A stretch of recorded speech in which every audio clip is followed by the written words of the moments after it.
You are rocking out with Josh in real life, and this is another episode of In Real Life, and I'm pulling up with my big bro, Deejay Centipede. What's going on, man? Hey, what's good, bro? How you feeling, bro? Man, I'm good. Hey, I appreciate you coming and joining my podcast here. And I'm just getting started. I'm a DJ. I'm not really a person that does interviews, so kind of working through some of the kinks here. But I just wanted to ask you, man, how'd you get the name DJ Centipede? Bro, so I've been getting this question a lot, but I'm an old school cat, so as you can see, I got a system right there. And you see that centipede right there? I do. I'm gonna show everybody at the end of this this video here. I'm gonna show them that. Okay. So back in my day, we played a lot of that, and a lot of people they kind of took to Pac-Man, but I was more of a centipede guy. So yeah. So I came up with that, and also it was a kung fu movie back in the day. 5 Deadly Venoms. Okay. And number 1 was the centipede. Dude was pretty fast. And I was like, wow, if I can get fast like that on them turntables like that dude, you know what I'm saying? I'll be dangerous out here. So yeah, that's why I took that name. Nice. And I see you got the calves apparel on. Can you let everybody know where are you from originally? Cleveland, Ohio, baby. Cleveland, Ohio. Y'all see it? Okay. Y'all see it. Okay. We in the playoffs. Y'all see it. All right. So, let's get to like music and growing up in Cleveland, Ohio. Like, what were some of your early music influences growing up in Cleveland?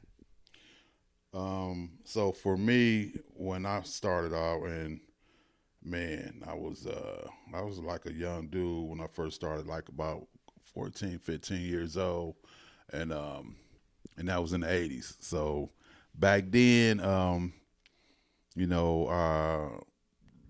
hip hop was new.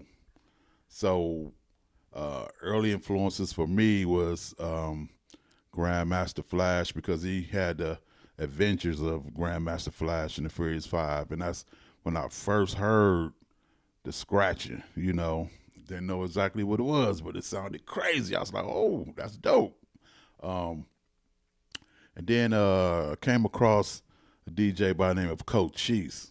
Yes. All right. Salute to Coach Cheese. We got it. We'll talk about him another time, but yeah. Salute. Okay. Yeah. For sure. Yeah. So he was the one that I actually saw with my own eyes. Besides Grandmaster Flash, I heard, but I didn't see a video or nothing of him back then. But when I actually I seen with my own eyes Coach Cheese, I was like, whoa, yeah, this was an early influence for me that made me wanted to study the craft, For sure. So how did you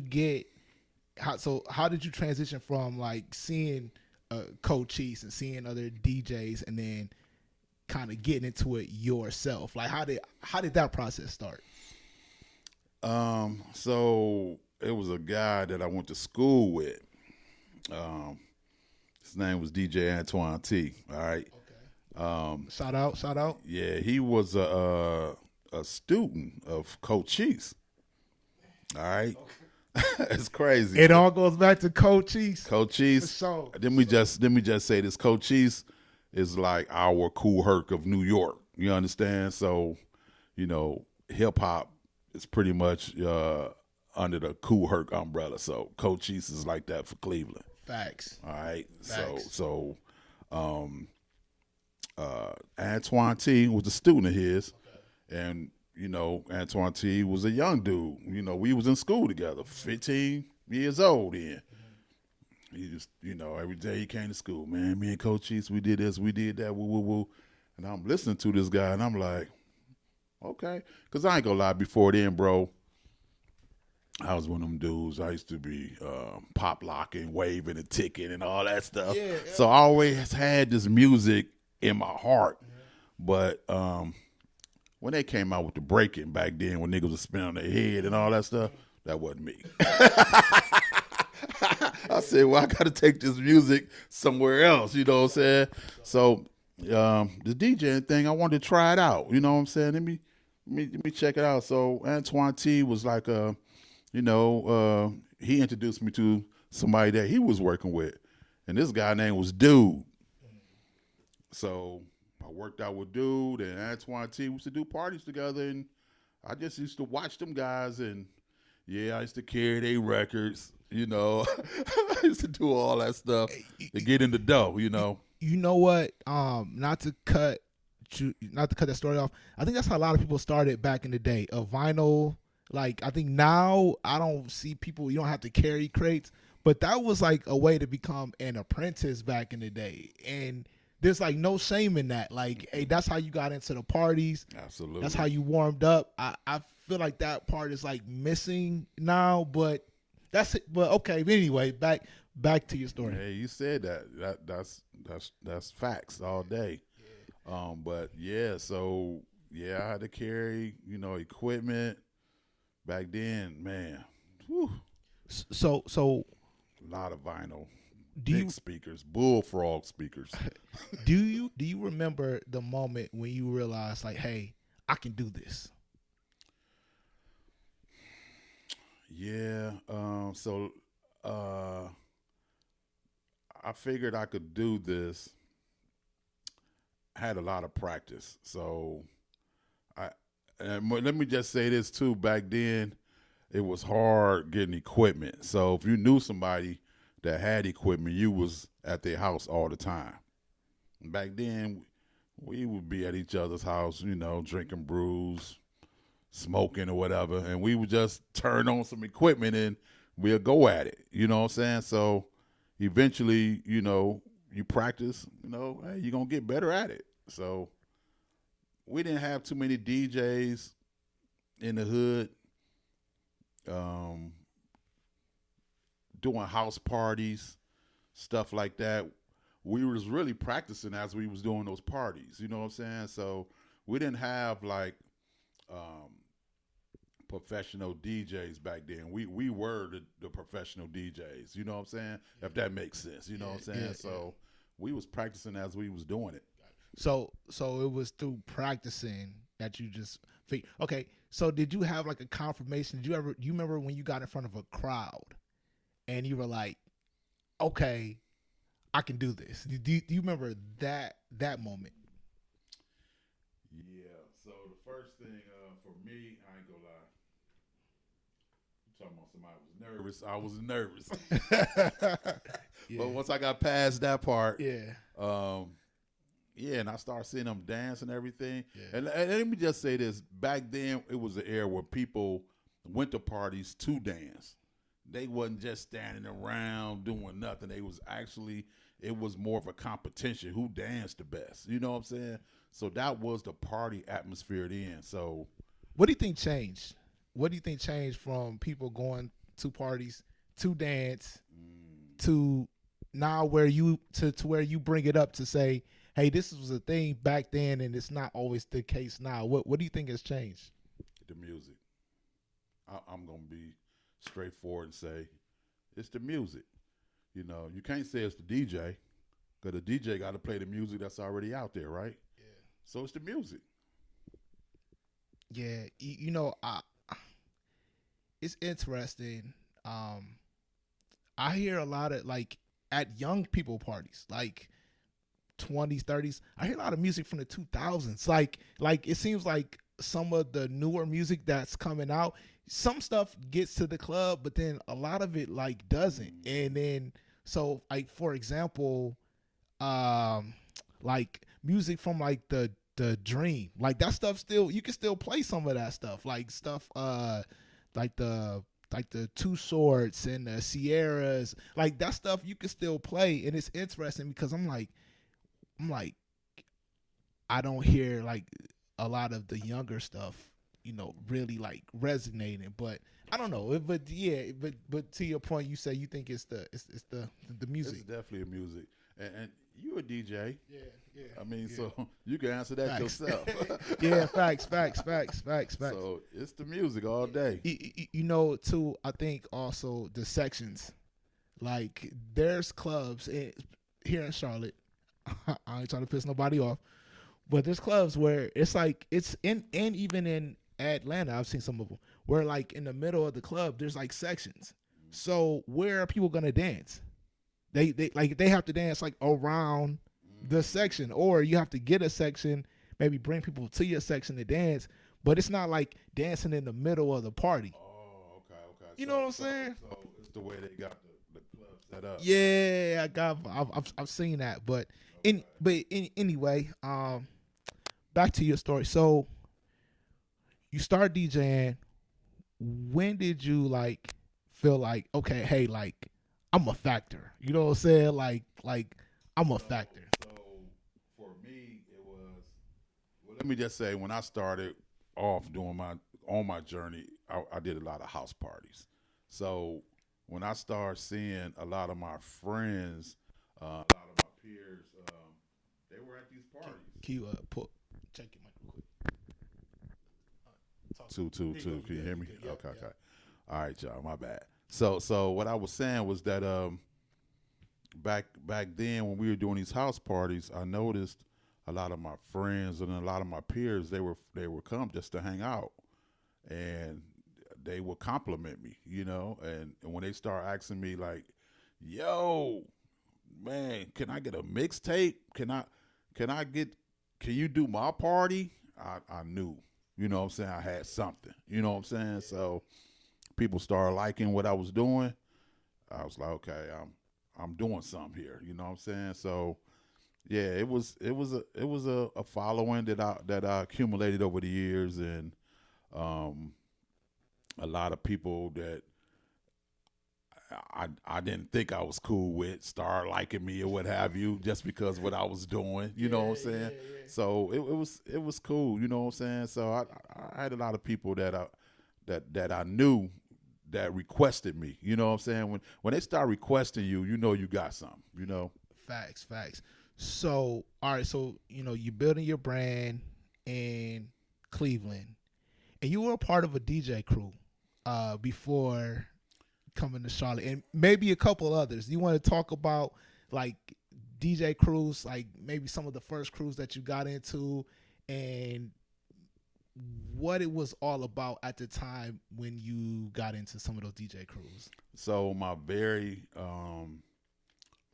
first crew that I got with, and we were like high school, and it's funny because when I bring this up, some high schools had rec, and some of them don't. But back then, we had rec in our school, so we formed a group, and it was called the Supreme Team.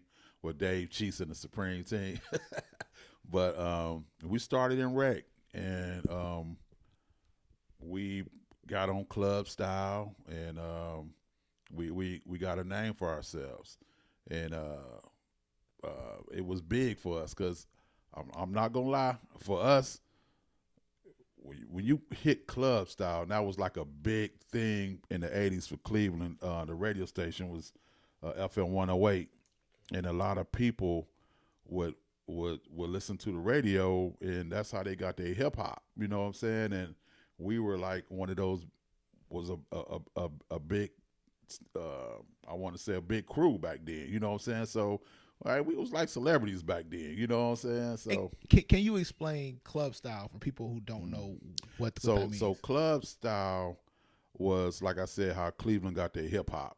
You know what I'm saying? So back then we were young, and yeah, we was trying to see what this new music was, and you had different DJs playing that through the city, and if you were any good, you was on that show. Everybody that was a DJ back then wanted to be on club style. Gotcha. Okay, so we're gonna fast forward a little bit. Talk me through this, because I'm pretty sure a lot of people who move, because we are in Charlotte now, when you build your brand in Cleveland, people know who you are. You getting gigs, you getting work. You've solidified.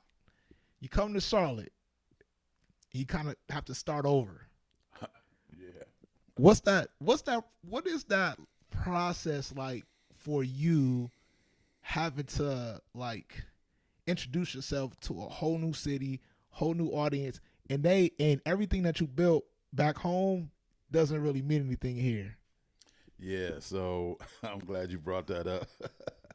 um, it was a challenge, you know what I'm saying? So, um, getting here and just meeting different people, it was rough, you know what I'm saying? But it also was a smooth transition once I met the right people. You know what I'm saying? It was a smooth process. Um,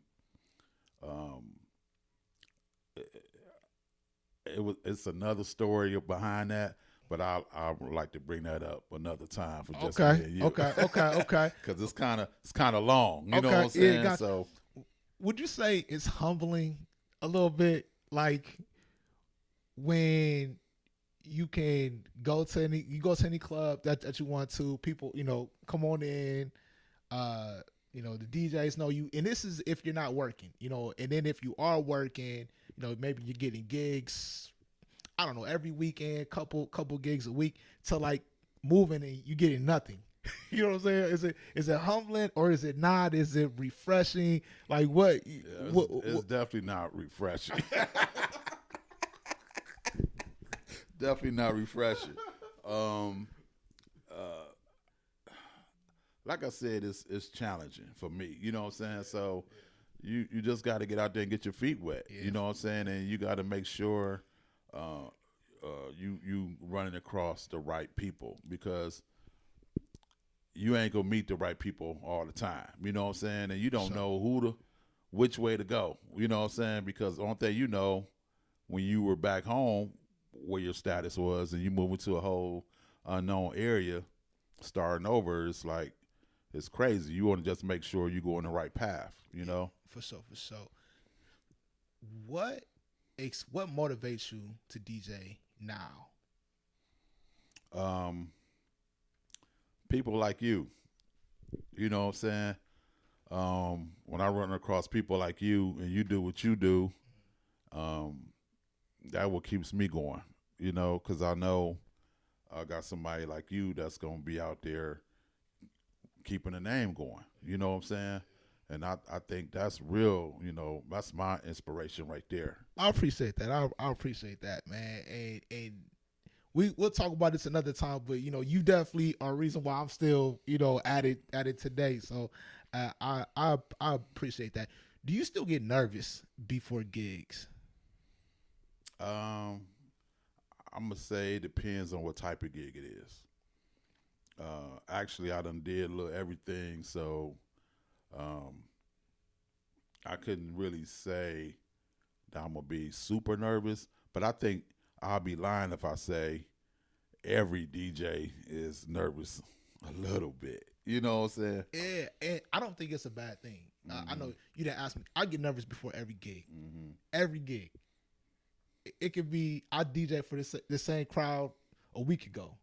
I'm nervous all over again, but I don't see it as negative. It's of course it's uncomfortable. But it's human, right? Yeah, it's human, but it's like I don't know, it's something good. It's like a good nervous energy. There you go. I don't know. Absolutely. Yeah, I don't know. Yeah. I know this. Some DJs act like everything is always gone smooth. Have you ever had like? Can you tell me about your worst DJ experience where where it all went to hell?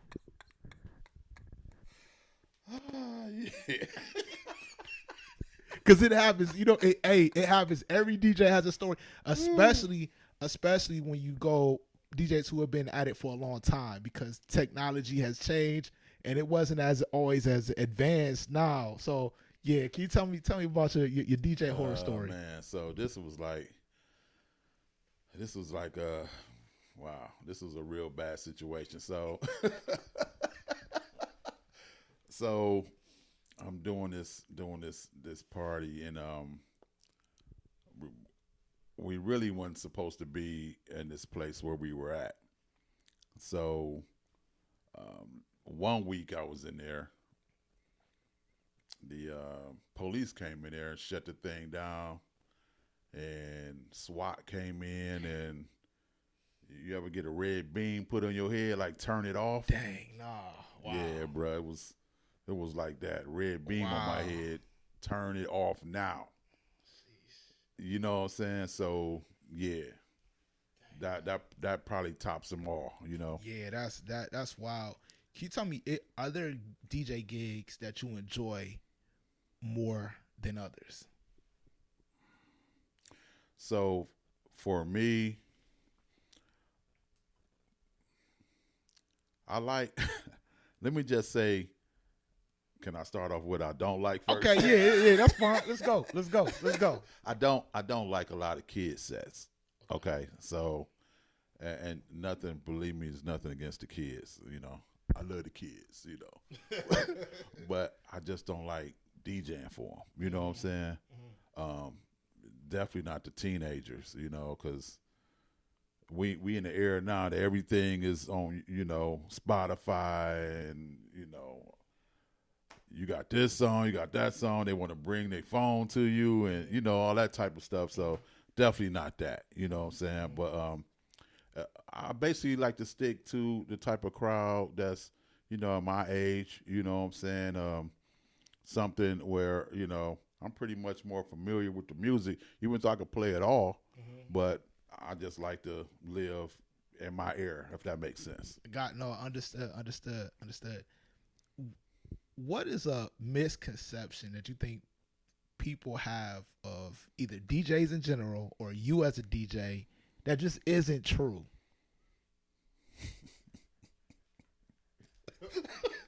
Because we know people come up and they have wild stuff to say, wild questions to ask, and you know, but like you, what is your experience? What is like a misconception? Well,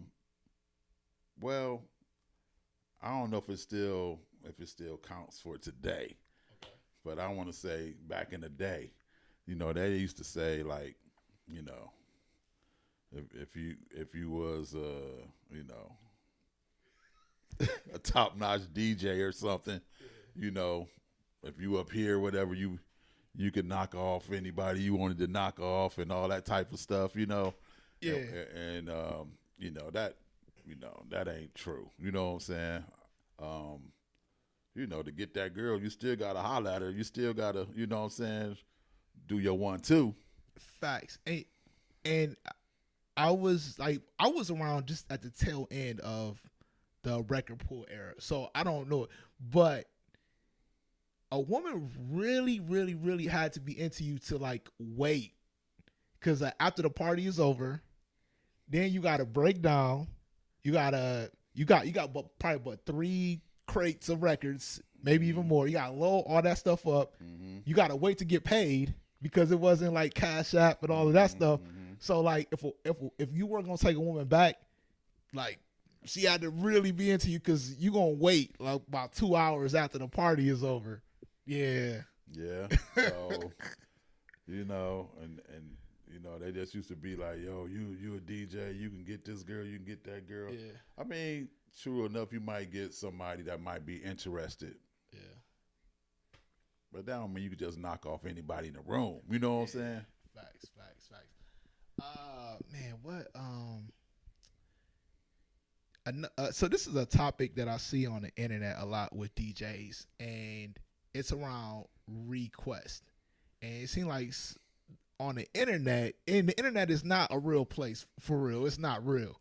But I hear a lot of DJs like, I don't like to take requests. What is your stance on requests? Yeah.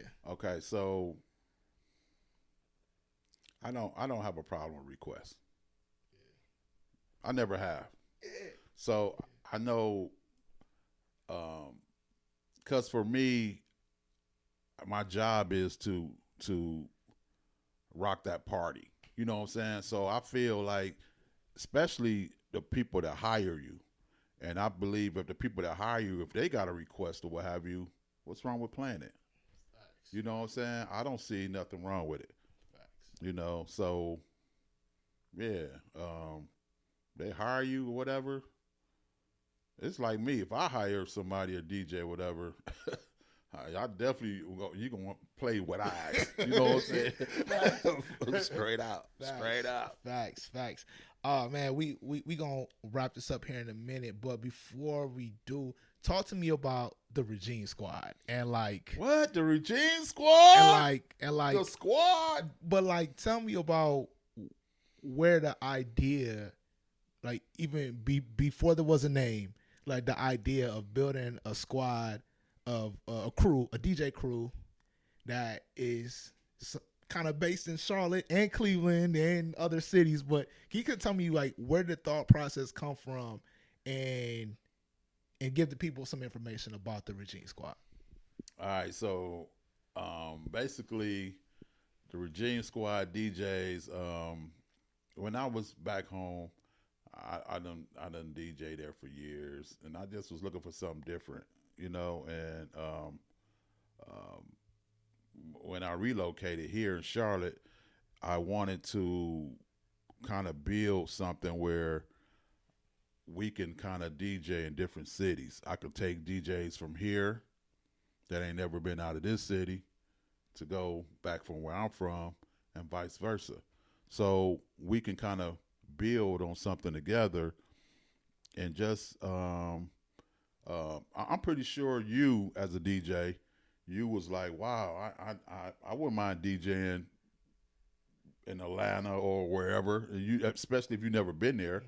You know what I'm saying? So I just wanted, and then going back to Cleveland, we all know the music selection there, you know what I'm saying, how it is. Mm-hmm. And then you know how it is in Charlotte and in different areas. Mm-hmm. How can you put all that together if you've never been out of that state? You know what I'm saying? So for me, it was building all this together and just see how far we can go with it. You know what I'm saying? Everybody, they can pick up different ways of mixing this different music from different DJs.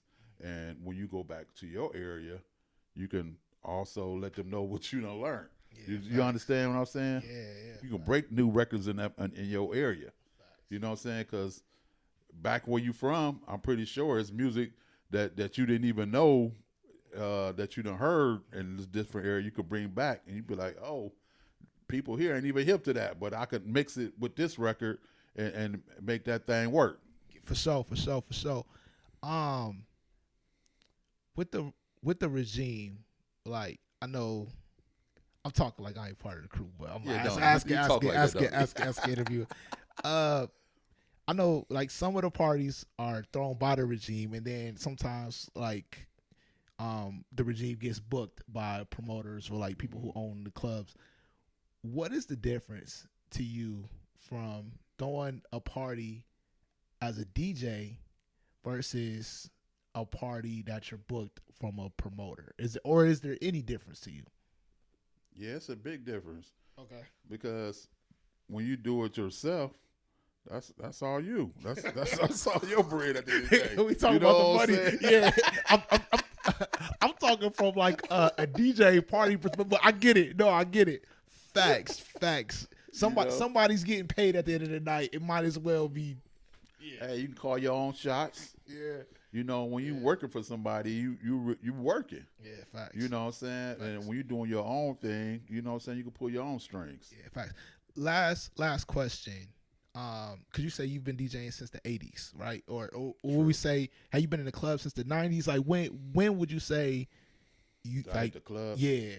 Yeah, I want to say like the 90s. The 90s. What's the difference? And you may have touched on this a little bit, but I'm gonna ask this question this way to see if it's a different answer. What's the difference between DJing in 2025 versus, let's say, 1995? The music. Okay. It's the music. Okay. But at the end of the day, besides the music, it's also the people, you know, because like I said, I came from the era where people was like, they literally, you had people like had dance battles, you know. It was like people would crowd around and make a circle just so you can outdance somebody else, you know what I'm saying? You ain't gonna catch that now, you know what I'm saying? You ain't gonna see that. Yeah, you know, it's a difference now, you know. Yeah. I mean, they don't they don't even really. They might play slow records now, but I came from an era where they didn't even mix slow records. They used to play that thing all the way through. You know what I'm saying? Yeah. You know, it was like bump and grind era back then. You know what I'm talking about? So it's a little different now. Big time different. All right, okay, man. If somebody has never been to Charlotte, can you just tell them a little bit about like what makes Charlotte dope? First of all, I'm gonna say I love the city. The city is dope. Coming from where I come from, you know what I'm saying? Yeah. So the scenery is awesome. A lot of greenery here, a lot of greenery. The southern hospitality is real here. I mean, it blew me back when I can just go outside and somebody I don't even know, what's up, bro? Me? You know, I didn't come from that era, you know. Mm-hmm. I come from the me mug era, right? Yeah. Right. Hey, if I don't know you, I don't have a reason to talk to you. But absolutely, it's different down here. It's different down here. So I would say, you know, besides the city the way it looks, people here is, you know, they good. You know what I'm saying? I haven't really came across a negative situation here, you know. And I'm not saying that I be in the streets 24/7 either, you know what I'm saying. But when I have been in there, I haven't really came across a negative situation. Facts, man. All right, now this is my last question, and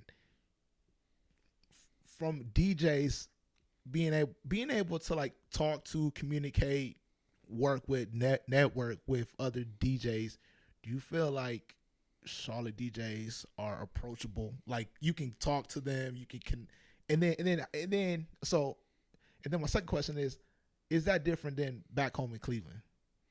Okay, so back home in Cleveland, I don't have that problem because, you know, like I said, I've been in the streets for a minute, so I don't have a problem with talking to any DJ there, you know. But here, starting over, what have you, I can, you know, they are approachable here. You know what I'm saying? And first off, let me say it's only like a selective few that I've came across that I felt deep down like this dude is mad nice. You know what I'm saying? So the ones that are nice, they're approachable. You know what I'm saying?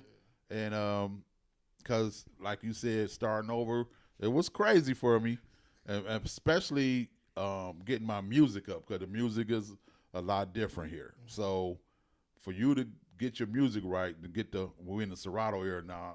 I can just get folders instead of let me get that vinyl. And back then, DJs weren't giving that vinyl up. So you can approach DJs for certain, you know, music, and if they knew you or they see you trying to come up, they will help out. Yeah, for sure.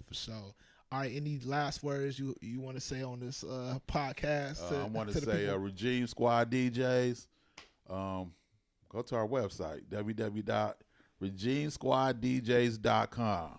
We still waiting on this guy to send his stuff in. For sure. All right, Centipede, I appreciate you, man. Josh, in real life, bro. Real life, we out. Salute.